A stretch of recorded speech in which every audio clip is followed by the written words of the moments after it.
Dear class 10 के बच्चों, in fact last time मैंने एक वीडियो बनाया था कंसर्निंग आपका फर्स्ट चैप्टर जो रियल नंबर्स है। उसमें मैंने आपको कमिटमेंट दी थी कि मेरा अगला वीडियो आएगा कंसर्निंग रियल नंबर्स के आगे के चैप्टर का, जिसमें यूक्लिड्स डिवीजन लेमा और Euclid's division algorithm and fundamental theorem of arithmetic के बारे में मैं बतलाऊंगा।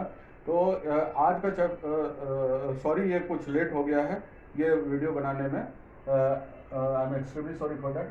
ये आज हम लोग डिस्कस करेंगे Euclid's division lemma. After all Euclid's division lemma होता क्या है?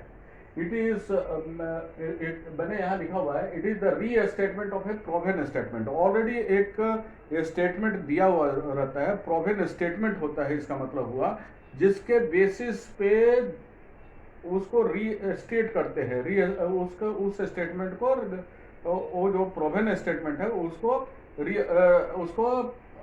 री स्टेटमेंट में कन्वर्ट करते हैं।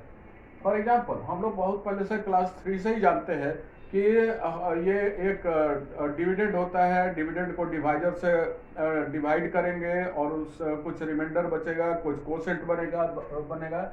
ये सारी चीजें हम लोग जानते हैं। फॉर एग्जाम्पल 20 डिवाइडेड बाई 6, यहाँ पे 20 हुआ, ये डिविडेंड है और 6 जो है वो डिवाइडर हो गया।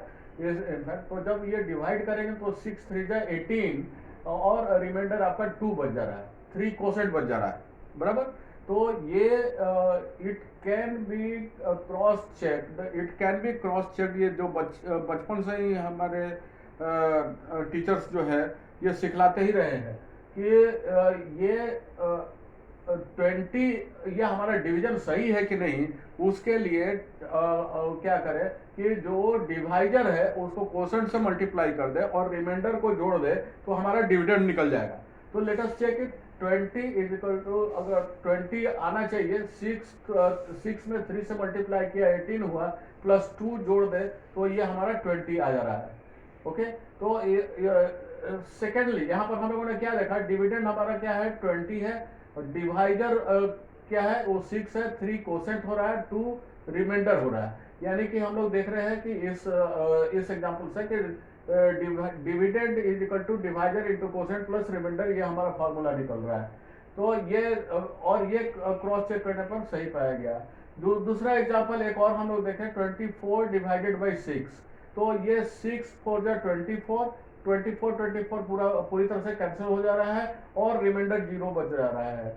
इसमें भी हम लोगों ने देखा कि 24 जैसा ही हम लोग 6 को 4 से मल्टीप्लाई कर दे रहे हैं और प्लस रिमाइंडर 0 ऐड कर रहे हैं, तो 6 4 जा 24 and 24 plus 0 which is your remainder, हमारा 24 आ रहा है। यानी कि हमारा डिविडेंड मिल गया।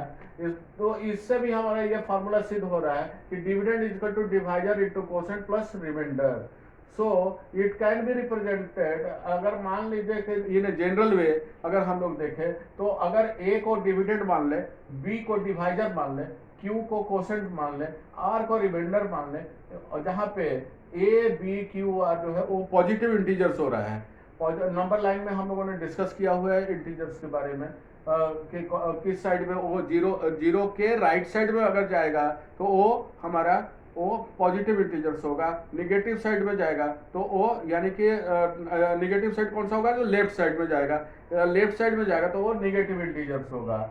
Okay, so in a general way we can represent our formula as a is equal to bq plus r, where r is greater than or equal to 0 and less than or equal to b, where r is the remainder and b is the divisor and a is your dividend. okay, so ये general formula है जो हमारा Euclid से आपने दिया।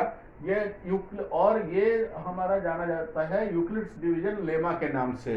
Okay, तो बच्चों हम लोग यहाँ पे देख रहे हैं, क्या देख रहे हैं कि जैसे 20 को हम लोग जब डिवाइड करते हैं 6 से तो हमारा रिमाइंडर 2 बच जा रहा है। ये हम लोग बचपन से ही करते आ रहे हैं, क्लास 3 से ही करते आ रहे हैं। और 6 को जब 20 से डिवाइड करते हैं तो 2 बचता है रिमाइंडर के रूप में और 3 हमारा कोसेंट हो गया। दूसरे इसको री स्टेटमेंट के, ये तो this is the proven fact, this is the proven fact कि 6 से हम लोग 20 को डिवाइड करेंगे तो 3 क्वोशंट बचेगा और 2 जो है वो रिमाइंडर बचेगा। इसका रीस्टेटमेंट क्या हो गया, 20 इक्वल टू 6 इंटू 3 प्लस 2, यानी कि dividend equal to divisor into quotient plus remainder. उसी तरीके से 24 प्लस 6 को जब हम लोग डिवाइड करेंगे तो हमारा 0 रिमाइंडर बचेगा, 4 जो है क्वोशंट बचेगा जब 24 को 6 से डिवाइड करेंगे। इसका रीस्टेटमेंट क्या होगा कि 224 is equal to 6 into 4 plus 0, that is यानी जनरल रूप में हम लोग इसको बोलेंगे कि डिविडेंड इज इक्वल टू, ये हमारा फार्मूला बन गया, dividend is equal to divisor into quotient plus remainder. और यही हमारा यूक्लिड्स डिवीजन लेमा बोलते हैं के अनुसार है कि restatement of the प्रोवेंट fact. प्रोवेंट fact क्या था, एग्जांपल 1 में कि 20 को 6 से डिवाइड करने के बाद हमारा 2 रिमाइंडर बचता है और 3 जो है वो क्वोशंट होता है। दूसरा एग्जांपल जो ये है 24 में 6 का जो प्रोवेंट फैक्ट है कि 24 को अगर 6 से डिवाइड करेंगे तो 4 हमारा क्वोशंट होगा, 0 रिमाइंडर होगा। तो इसको ही इस रूप में, यानी कि dividend is equal to divisor into quotient plus remainder के रूप में हम लोग जब इसको रीस्टेट करते हैं यानी कन्वर्ट करते हैं रीस्टेटमेंट में, तो इस तरीके से यूक्लिड्स डिवीजन लेमा के अनुसार लिखते हैं।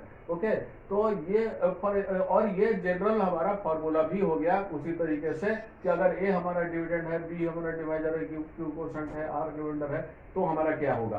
तो ये हमारा जनरल एक फार्मूला मिल गया। ओके।